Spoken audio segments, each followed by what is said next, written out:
Ya, Napoli bisa juara bukan karena mereka konsisten banget ya, tapi karena mereka itu ada sedikit keberuntungan gitu kan, dan juga efektif dalam mencetak gol, maksimalin peluang gitu kan.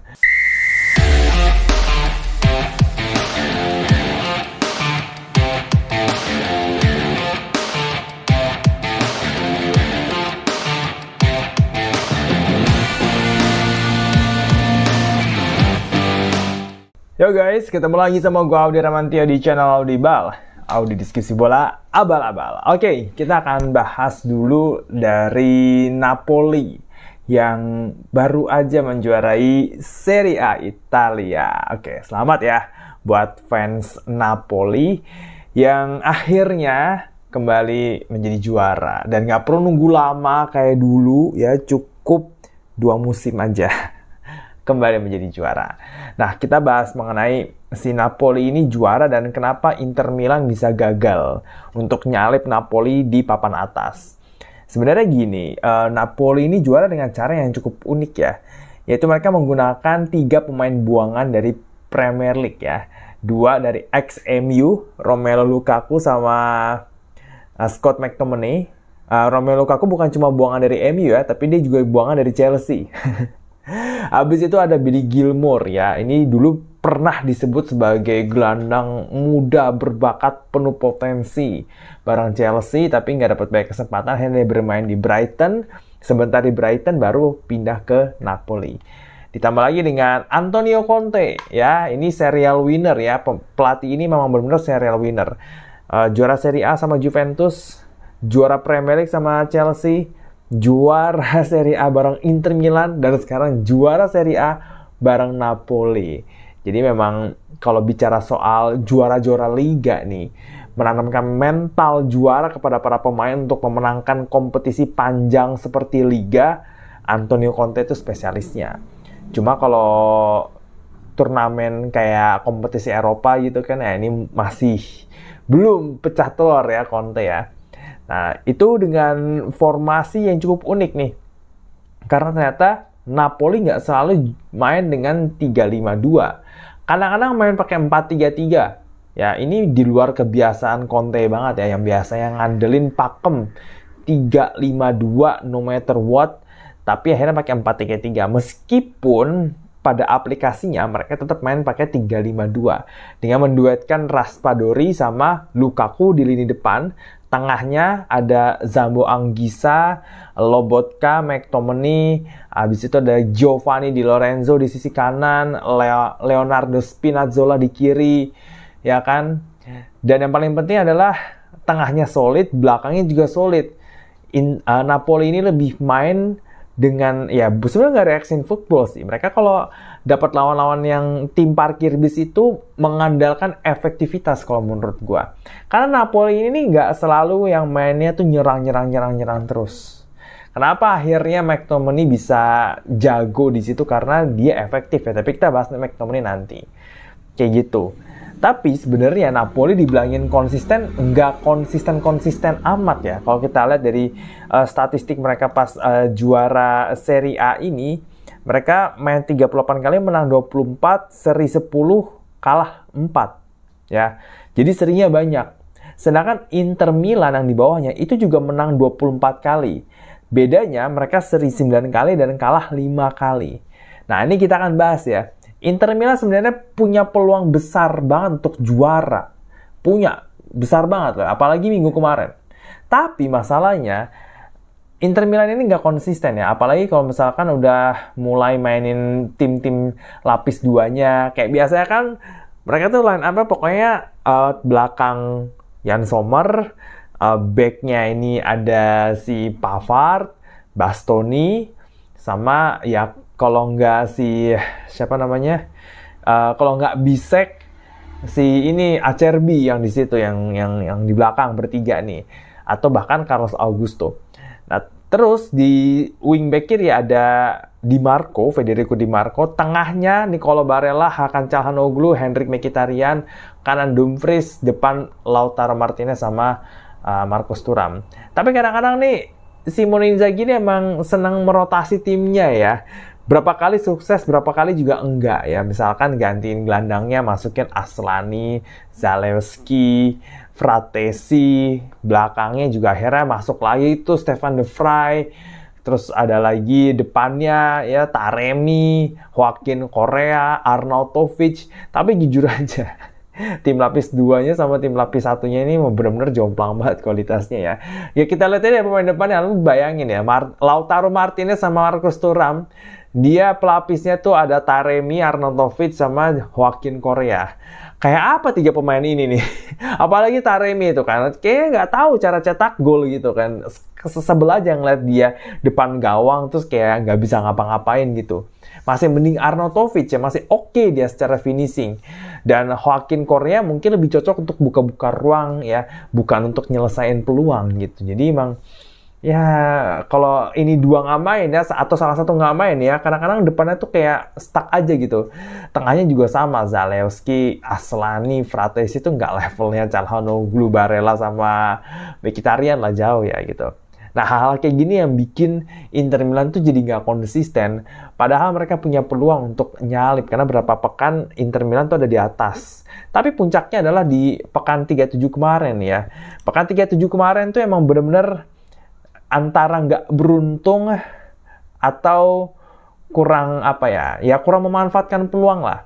Coba kita lihat ya, untuk di match 37 itu Inter Milan itu tuh ditahan seri sama Lazio 2-2. Ini juga lewat gol-gol terakhir nih. Sedangkan Napoli ditahan seri 0-0 sama Parma. Nah ini nih, kalau Inter Milan tuh Inter Milan sama Lazio sebenarnya dia sempat unggul 2-1 sampai menit-menit terakhir, habis itu dibobol sama Pedro Rodriguez di menit-menit terakhir gitu kan ya. Kalau aja mereka tuh bisa konsisten, nggak melakukan kesalahan-kesalahan minor ya, nggak bikin kecerobohan yang bikin lawan dapat penalti atau dapat peluang besar, tentu mereka bisa mempertahankan skor 2-1 ini dan bisa naik ke atas, karena Napoli ini seri lawan Parma. Nah masalahnya itu, mereka nggak bisa manfaatin peluang, mereka nggak bisa menjaga konsistensi permainan mereka selama 90 menit.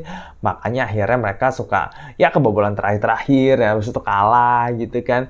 Padahal tim pesaingnya itu tuh lagi jomplang juga gitu loh. Kan Napoli kan berapa kali juga nggak konsisten di musim ini. Ya gitu kan. Ini karena nggak bisa jaga konsistensi performa ya, which is itu sulit ya. Apalagi Inter main di 2 kompetisi nih. Ya sulit aja gitu kan. Melaju sampai final Champions League, tapi di Serie A pontang-panting kayak begini, ya emang tim ini nggak siap untuk main di 2 kompetisi besar kayak begitu sih.